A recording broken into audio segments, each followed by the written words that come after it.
Galera, hoje eu trago para vocês a análise dessa estação de trabalho completa aqui num corpinho de um ultra fino. Olha só, esse notebook que é leve, portátil, você leva para qualquer lugar e tem sempre ótimo desempenho na mochila, porque a gente está falando de um notebook aqui que tem Intel Core Ultra 9 185H. É um chip aí baseado no conceito do Meteor Lake, essa arquitetura tridimensional que traz a NPU, a unidade de processamento neural, para acelerar atividades com inteligência artificial. Claro que também tem desempenho para os gamers ou mesmo para os arquitetos e engenheiros. Aqui dentro, uma GeForce RTX 4070 com 8 GB de RAM, 8 GB de memória da placa, porque são 32 GB de memória RAM aqui dentro, 1 TB de armazenamento, nessa belíssima tela aqui de 16 polegadas, AMOLED, a gente está falando uma tela que vai até 120 Hz, é realmente uma configuração muito legal. Ele tem um problema, que eu vou falar ao longo da análise. A análise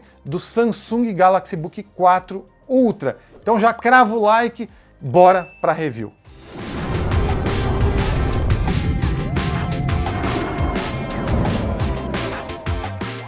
Já com ele em mãos aqui, bora começar falando sobre o design. Para começar, é visível as escolhas para deixar o produto bem minimalista. Primeiro que o corpo é todo num bloco de alumínio, então a gente tem um bloco de alumínio, teclado, touchpad, já vou falar um pouquinho mais sobre isso.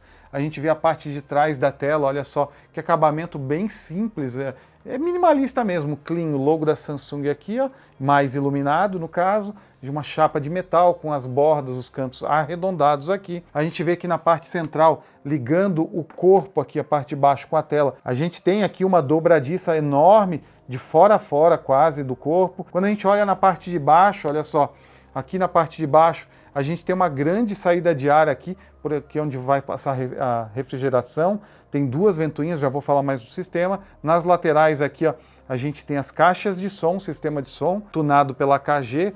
São 4 speakers, já também falo mais sobre isso. Os 4 pezinhos de borracha. Notem, um acabamento que é bem bacana. O produto está muito legal. E ele é muito fino, olha só. Está falando aqui, ó, de um produto que tem basicamente 1,6 centímetros, 16 milímetros de espessura e 1,86 quilos, ou seja, é realmente bem leve para tudo que ele traz de desempenho, performance e configuração. Então aqui na parte de baixo a gente tem um teclado, ó, vou mostrar aqui para essa câmera, teclado retroiluminado, estilo chiclete. Notem que aqui na direita a gente tem um teclado numpad completinho aqui, e as teclas também são bem grandes, tudo muito fácil de digitar. Você controla a iluminação de fundo, o tempo de viagem é bem gostoso, é bem rápido. Eu gostei desse teclado e ele é grande porque justamente é um notebook de 16 polegadas. Sendo um notebook de 16 polegadas, você tem mais largura e eles conseguiram colocar aqui um numpad, o direcional aqui também. Tá bem completinho. Na versão dos Estados Unidos sai o botão Ctrl e entra um botão aqui do Copilot. No Brasil ainda não. Já o touchpad aqui está enorme nessa parte de baixo e é muito gostoso de usar. Eu, pelo menos, gostei bastante. Do lado de cá, notem que tem mais espaço para descansar o punho do que do outro, porque o teclado é levemente deslocado para a esquerda. Então a gente tem o logo ali do Intel Evo, aqui também do GeForce RTX, Dynamic AMOLED 2 vezes, configuração da tela e todas as specs principais aqui do notebook, que eu não vou tirar porque esse produto, logo depois da análise, volta para a Samsung. Então aqui na parte de cima a gente tem a tela, já vou falar mais sobre ela. E nas conexões, olha só galera, nas conexões desse lado de cá, a gente tem aqui ó, um HDMI 2.1 completinho, que roda até 8K 60, tem duas Thunderbolt 4 aqui que funcionam também como USB-C, tem um LED ali para carregamento, mostrando os detalhes. Como eu falei aqui embaixo, ó, vocês podem notar, é as saídas aqui do som. Eu não gosto muito de som embaixo, mas notem que ela não está muito embaixo. Tem um chanfro aqui e elas jogam meio que para diagonal aqui. Isso ficou legal, então não ficou tão abafado o som. Na verdade não abafou muito não, ficou bacana, eu gostei do som. E aqui a gente tem ainda o outro lado, a saída de som, uma porta P2 que é híbrida, então para fone de ouvido e para microfone. Tem uma USB-A 3, versão 3.2 e tem um micro SD. Pessoalmente, Eu adoro a ideia do microSD. Pensa que um dos públicos desse produto são os criadores de conteúdo.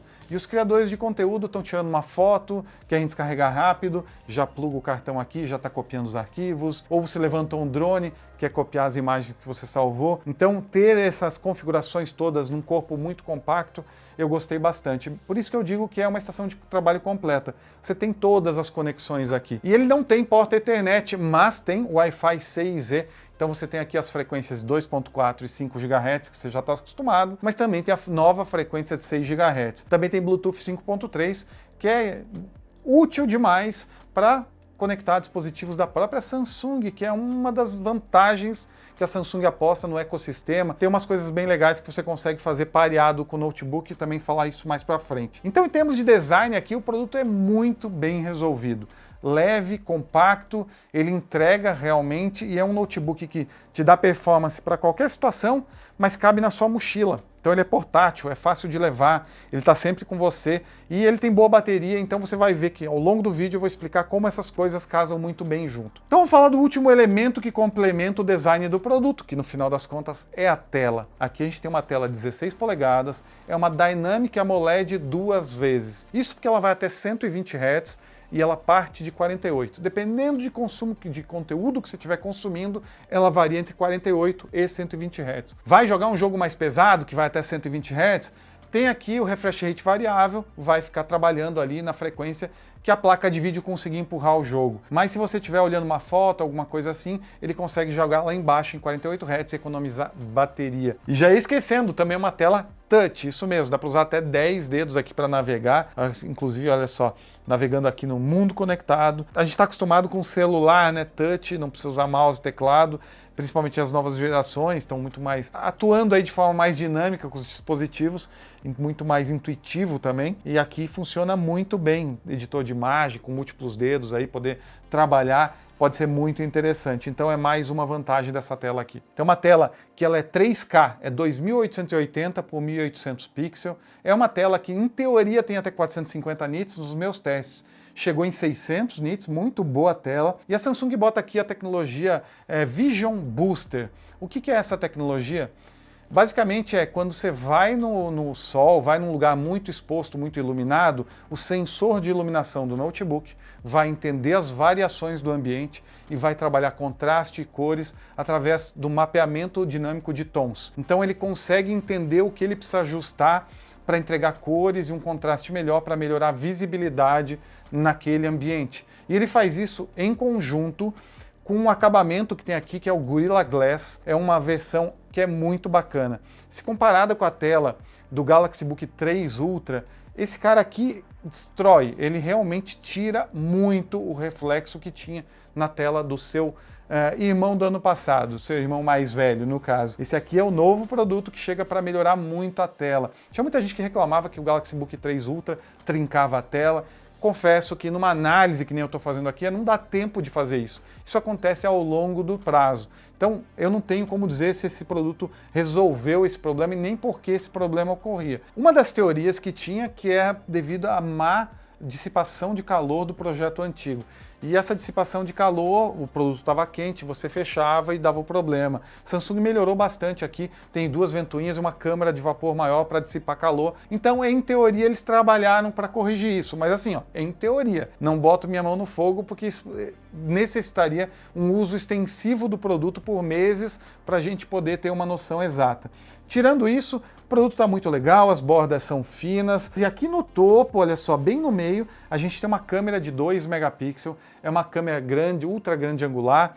Eu já vou mostrar uns testes que eu vou fazer com ela. Mas o bacana é que ela usa para desfoque do fundo, para centralizar seu rosto, para os seus olhos ficarem em contato com o usuário enquanto você fala. Ela usa a NPU. Então ela faz uso dessa nova unidade de processamento neural para poder fazer esses desfoques, deixando livre a CPU, a GPU.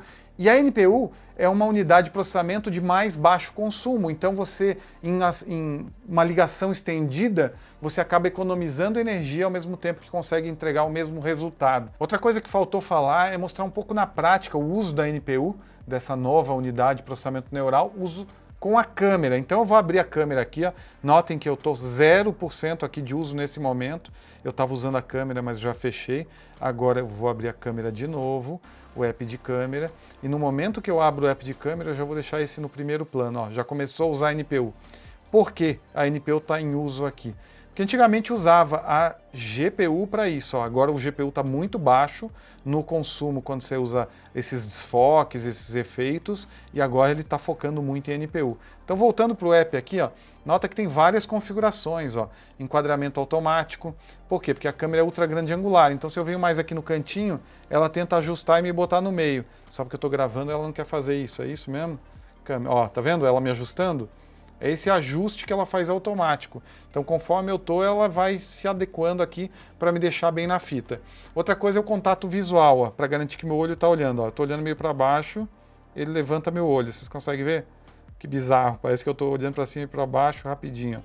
Ele faz isso também usando inteligência artificial. E outro é os efeitos de desfoque do fundo aqui, ó, que é o padrão, que é super desfocado, ou um desfoque mais retrato, ó, onde a gente consegue ver até a câmera aqui, ó. A câmera está filmando ali, ó, então a gente consegue pegar. Se a gente bota esse aqui, ó, ele já deixa mais desfocado. E ele dá uns bugzinhos às vezes, até ele entender o fundo e fazer o recorte, ó. Mas fica muito bom, gostei bastante do resultado. Agora eu vou gravar para vocês verem como ficaria tanto a imagem gravada por ela, quanto o áudio. Então eu vou botar para gravar aqui, ó. Ó. Começou a gravar. Então, galera, vocês estão vendo esse vídeo aqui, gravado pela webcam da próprio Galaxy Book 4 Ultra, e o áudio também é dele. Então eu já estou olhando a demonstração aqui do fundo desfocado, com esses efeitos na prática aqui que eu comentei. Olha só, maior desfoque, menor desfoque, contato visual e também enquadramento automático. Olha só, eu tirei, ele dá um enquadramento. Eu aumento, daqui a pouco ele me busca e me enquadra de novo. Conforme eu vou me mexendo aqui, ele vai tentando ajustar ou vai tentando me manter no quadro, só porque eu falo, ele nunca faz, né? Mas funciona muito bem e ele, quando você está muito no cantinho do quadro, ele tenta te enquadrar, dependendo da situação, dependendo da distância, ó, tá me buscando, ó, e me botou no meio da tela. Então, o que vocês acharam da qualidade, do desfoque dele, enfim. Usa tudo isso, de novo, como eu falei, com a NPU na tela, então é a forma que ele encontra de um uso de NPU. NPU que já está sendo usado por mais de 500 modelos de AI, incluindo Stable Diffusion, Whisper, BERT, o Llama, são muitos, então está evoluindo rápido isso. Então essa é a lógica do novo chip da Intel, que bom, já que eu estou falando do chip, bora falar do Intel Core Ultra 9 185H. Esse chip tem 16 núcleos, 22 threads, então ele é realmente um chip bem poderoso, são 6 núcleos de alta performance que anda no modo boost, vai até 5.1 GHz. Aí são outros 8 núcleos de eficiência energética e, por fim, 2 núcleos de eficiência energética com baixo consumo. Esses dois últimos que são a grande novidade, são núcleos diferentes que a Intel trouxe com a chegada do Meteor Lake. Outra novidade foi a chegada da NPU e também uma GPU muito mais poderosa, que aqui não faz tanta diferença, porque a gente tem uma GeForce RTX aqui dentro, 4070, então você só vai usar nas demandas de baixo consumo a GPU integrada. Mas de qualquer forma, é uma GPU que evoluiu muito, trazendo um desempenho mais próximo da linha ARC, de placas de vídeo dedicadas aí da própria Intel. Então a gente tem aqui um chip que mandou muito bem nos nossos resultados, apesar que a gente viu alguma polêmica aqui. Enquanto a gente estava rodando algumas aplicações mais pesadas, com ele assim, na bancada, como vocês estão vendo agora, a gente notou que a temperatura dele é o extremo. Essa CPU aqui foi projetada para chegar até 115 watts aqui, um TDP bem alto, e ela, quando chega nisso, ela obviamente começa a ter um desempenho um pouco limitado. E o projeto, assim, na mesa, toda a saída de calor está embaixo. Então o que eu notei é que faltou um pouco de espaço. Seria muito mais legal se a gente conseguisse manter ele nessa angulação, como, por exemplo, a Asus faz com, se eu não me engano, é o Ergolift, a tecnologia deles, que quando você abre a tela avança para baixo e o teclado sobe um pouquinho. Isso parece ser só por ergonomia de teclar, mas na verdade é também para criar esse espaço com a bancada e permitir um flow ali, uma fluidez melhor do ar quente que sai, não ficando tudo muito preso ali e jogando a temperatura do chip para cima. E não é só o chip que esquenta, a placa de vídeo também. Então a GeForce RTX que tem aqui dentro, ela vai oscilando a frequência em qual ela trabalha, justamente porque quando vai ficando muito quente, ela começa a oscilar. E isso ficou claro nos nossos benchmarks de teste. Em algumas situações mais extremas, nós notamos um pouco de thermal throttling e um pouco de oscilação da GPU. É isso que eu vou mostrar para vocês agora, olha só. Então a gente rodou 2 testes mais focados aí em games, mais focado em uso massivo do sistema, para falar aí de, enfim, do desempenho em si. 3D Mark rodando DirectX 11, o teste Firestrike, e a gente viu que no teste na mesa, na bancada, o resultado ficou muito aquém do que a gente esperava. E aí, assim, atrás aqui tá o pessoal da Adrenaline, o Diego tá ali atrás, e a gente trocando uma ideia, foi só levantar o notebook um pouquinho e permitir que o ar circulasse melhor e o resultado melhorou bastante. Como vocês estão vendo aí na tela, olha só. Tem 2 resultados, um com ele levantado e um com ele na bancada. Com ele na bancada, o resultado dá mais ou menos 20% a mais com ele levantado do que com ele na bancada, ficando muito próximo do Aero 16 OLED. Esse sim, um produto mais parrudo, então ele tem um sistema de dissipação maior, mas esse cara ficou muito perto quando a gente consegue levantar ele, ao menos no DirectX 11. Outro teste foi com o 3D Mark para DirectX 12, e a mesma coisa se repetiu, na verdade até acentuou mais. Então, quando a gente está com ele na bancada, a pontuação foi 8.270, levantou ele 24% mais pontos, 10.257. E que também ficou uns 10% abaixo do Aero, que também, de novo, tem um sistema muito mais parrudo. Lembrando, galera, sempre lembrando, isso aqui é um ultra fino. Então a gente não pode querer o mesmo resultado dele num corpo tão compacto que nenhum notebook gamer, que é muito mais pesado, muito mais difícil de levar por aí e, obviamente, acaba tendo seus compromissos. Então a dica para quem for jogar, for editar vídeo muito pesado, seria ter uma base, um suporte que levantasse ele um pouco para você tirar o máximo, não sofrer com thermal throttling e nem com a variação da frequência da RTX 40, que essas coisas podem acontecer. Ainda em testes, olha só, a gente fez, por exemplo, aqui ó, os testes de Cinebench, de um núcleo e de múltiplos núcleos aqui para a gente testar aqui, como eles saem single core, multicore e por aí vai. Os testes foram bem legais, ele saiu muito bem. No single core ele ficou muito próximo e quando a gente vai para o multicore aqui, ó, a gente realmente vê que ele manda muito bem. Esse chip novo da Intel, o 185H, Intel Core Ultra 9 185H, essa mudança de nome ainda me pega. Ele saiu muito melhor que o Aero 16, mostrando que esse chip veio para entregar um ótimo resultado, foi 18.074 pontos. É um resultado bem bacana. Então a gente está vendo aqui alguns testes e a gente fez mais alguns específico para a galera de engenharia. Então rodando o SpecView PF20, a gente fez o de SolidWorks em Full HD, que ele foi muito bem também, aqui ó, 230.91, ficou próximo também do Aero. E o outro também foi o teste de 3ds Max, em que na resolução Full HD ele também ficou muito próximo, olha só, uma diferença de 3,3%.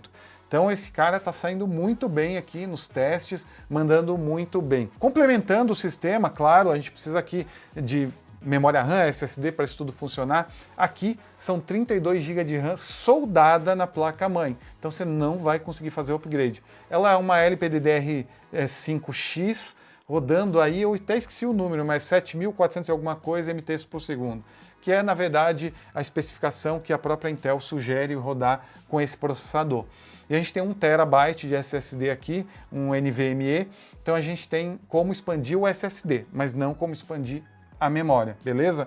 Então essa é a parte de spec pesada dele. Como eu falei, aqui embaixo tem 2 ventoinhas para refrigerar e tem uma câmara de vapor maior, que é uma solução que a Samsung trouxe aqui esse ano para tentar justamente diminuir o calor aqui do sistema e talvez até para corrigir o problema da tela. Isso é uma coisa que a gente não sabe. E claro, pessoal, tudo isso aqui é suportado por uma bateria de 76 Wh.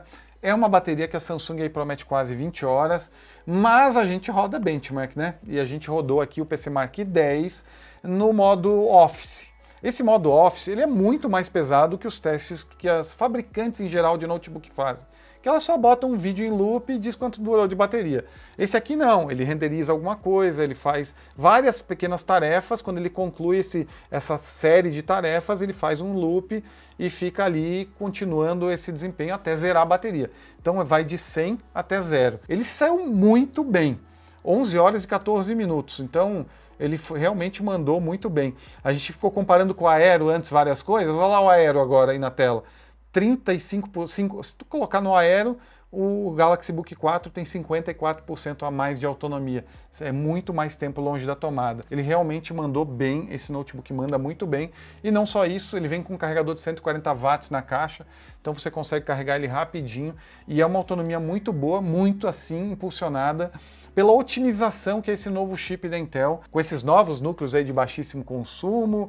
Também tem a NPU para descarregar ali, conseguir tirar as funções da GPU que consumia mais, quando ela consegue resolver, como o uso da câmera e por aí vai. Então, gostei bastante. Os testes foram muito bons, só eles trouxeram essa situação, né? A situação de que, opa, se você levantar um pouquinho, o desempenho é melhor. Isso é bom ficar ligado na hora que você for, se você for comprar um notebook desses, ter isso em mente, que talvez seja bacana pegar uma base de notebook. Tem algumas que inclinam um pouquinho e já trazem até dissipação extra. Cooler Master, outros fabricantes têm esses sistemas e pode ser interessante. Bom, isso falando em desempenho, acho que eu passei por todos os pontos principais aqui do notebook, da bateria, do desempenho. Vamos falar dos extras que eles têm. Isso é uma coisa muito legal. A Samsung está muito focada aqui em falar de ecossistema, muito focada em ecossistema.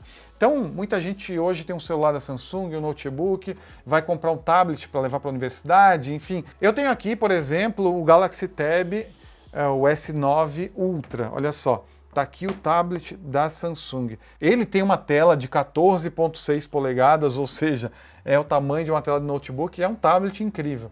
Mas olha só, tem uma função nesses novos dispositivos da Samsung aqui, ó, que é o second screen, ou segunda tela. Na hora que os dois estão na mesma rede, ele já reconhece o tablet, já está a opção aqui, ó, Tab S9 Ultra de Jackson. Clicou aqui, já aparece uma notificação na tela. Permitir conexão de Book 4 Ultra de Jackson, permitir. Na hora que eu faço isso, é instantâneo, ele já transforma o tablet numa segunda tela. Isso é muito legal, porque você otimiza os seus dispositivos. Os dois são leves, então tu imagina que você quer ir para trabalhar, uma viagem de trabalho, você leva e está acostumado a trabalhar em duas telas, você simplesmente levou e já era. E aí você tem como escolher os modos que você quer. O modo de extensão, que você simplesmente bota o mouse para o lado, isso aqui é uma segunda tela, para justamente aumentar a área de trabalho, ou mesmo o modo que, para alguma apresentação, por exemplo, o modo duplicar, que olha só, dupliquei. Vou virar aí para vocês agora o que eu estiver fazendo na tela, olha só, o que eu estou fazendo aqui na tela, minimizei olhando os gráficos que eu estava olhando agora há pouco, vocês estão vendo aí, eu vou até olhar se estão vendo mesmo, estão vendo. Então para uma apresentação eu poderia estar olhando essa tela, outra pessoa outra, ou com produtividade eu estendo. Isso é muito legal, esse pensamento da Samsung em otimizar os produtos para criar um ecossistema, algo que a Apple já faz há algum tempo. Outro exemplo, eu tenho aqui, ó, tá aqui no chão. Tá aqui, ó, o Galaxy Fold. Então, todo notebook hoje em dia, Windows, tem o vincular ao Windows, não é nenhuma novidade isso. A questão é que com a Samsung, quando você tem outro produto Samsung e você clica em vincular ao Windows, você tem como jogar o celular na tela dele, acessar os apps, tudo com mouse e teclado ali, ou mesmo acessar esse carinha aqui, ó, um arquivo daqui com o mouse e arrastar para o desktop ou para uma outra pasta do notebook.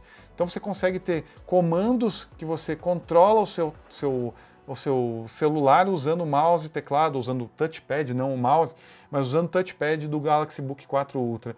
São interações que ajudam muito. E se você tiver um fone de ouvido, mesma coisa. Você pode estar, por exemplo, ouvindo uma música no Spotify no seu notebook enquanto trabalha, mas toca o teu celular e ele consegue fazer a troca para atender a ligação sem tocar em nada. Então, essa dinamicidade aí dos múltiplos dispositivos funcionando junto é um grande diferencial da Samsung. Outra coisa que eu queria mencionar com vocês é quem é o concorrente desse cara. Quem é o concorrente do Galaxy Book 4 Ultra? A gente está falando aqui de um notebook que realmente tem tela 16 polegadas, grande área de trabalho. A gente está falando de um notebook que tem a especificação num ultra fino, eu não consigo imaginar algo melhor do que isso. Porque realmente, num corpinho assim, super leve e pequeno desse, é difícil você botar uma placa melhor que esse, não existe um chip mais atual que esse ainda para ser colocado, 32 GB é muito bom, enfim, está tudo muito bem dimensionado e entregue. A questão é que outros produtos do gênero, por exemplo, seria o Dell XPS 16. Dell XPS 16 é um concorrente direto. Inclusive, eu simulei a mesma especificação no site da Dell para a gente falar sobre preço. Esse cara, nessa configuração, está chegando por R$ 18.999, é salgado. Não existe notebook nessa área que seja barato. Lá nos Estados Unidos ele custa $3.000. Então se você pegar o preço do Brasil e dos Estados Unidos, está realmente o mesmo. Claro, Jackson, o americano ganha mais e isso custa menos. Tudo bem. Mas outros produtos de outros fabricantes não conseguem equiparar que nem a Samsung consegue. Quer ver um exemplo? O Dell XPS 16. Com o mesmo Intel Core Ultra 9, com mesmos 32 GB de RAM, com a mesma GeForce RTX 4070, enfim, basicamente a mesma coisa. O que muda? A única mudança, os dois com Windows Home, a única coisa que muda entre eles é que o notebook da Dell tem uma tela 4K OLED. Essa é uma tela 3K AMOLED. Mas ela tem tantas tecnologias aqui legais de dinâmica e é uma tela touch, enfim, os dois são duas telas excelentes. A questão é, se esse custa 19, aquele custa nessa especificação R$ 27.500 por uma tela 4K a mais. Então quando a gente compara preço e acha que esse produto é caro, a gente vê como esse mercado é complicado. Então a Samsung, por esse preço, não que seja barato, conseguiu entregar um equilíbrio aí, vai. E claro, esse é preço de lançamento, esse preço ainda vai cair. Se você busca uma outra opção interessante, é que esse Book 4 Ultra, ele parte de R$ 14.000, na versão com chip Intel Core Ultra 7, 155H. Esse é o mesmo da versão OLED que a Asus trouxe. Vários notebooks estão chegando com esse Core Ultra 7 e alguns com Core Ultra 9. Então, Core Ultra 7, que tem os mesmos 16 núcleos, então não é um chip tão inferior assim. Ele tem 32 GB de RAM também, a diferença que tem é que ela é uma GeForce 4050, aqui é uma 4070. E a gente está falando em R$ 5.000 de diferença. Então lá também a diferença da tela que é menor. Então tem algumas diferenças aí, mas talvez para o cara que queira pegar o mesmo conceito com uma especificação um pouco mais simples, e a especificação completa a gente vai deixar aqui na tela, talvez essa opção mais de entrada aí, não da versão de 16, mas da versão de 14 polegadas seja mais interessante. Mas aí você diz o que você acha nos comentários. Galera, notebook da Samsung está bem legal. Eu achei uma boa opção para o cara que precisa de produtividade, mas ao mesmo tempo vive aí na rua, seja trabalhando remoto, seja viajando, precisa de um notebook bom, rápido e que não seja tão pesado, tão espesso. Então ele tem um corpo de ultra fino com uma máquina de produtividade e é por isso que eu achei ele um produto muito bacana, apesar de que o ponto negativo é o preço, porque tudo no Brasil é difícil, não seria diferente com o Galaxy Book 4 Ultra. O que vocês acharam da minha análise? Deixa aí nos comentários e a gente troca uma ideia por aí. Um abraço, galera. Tchau, tchau.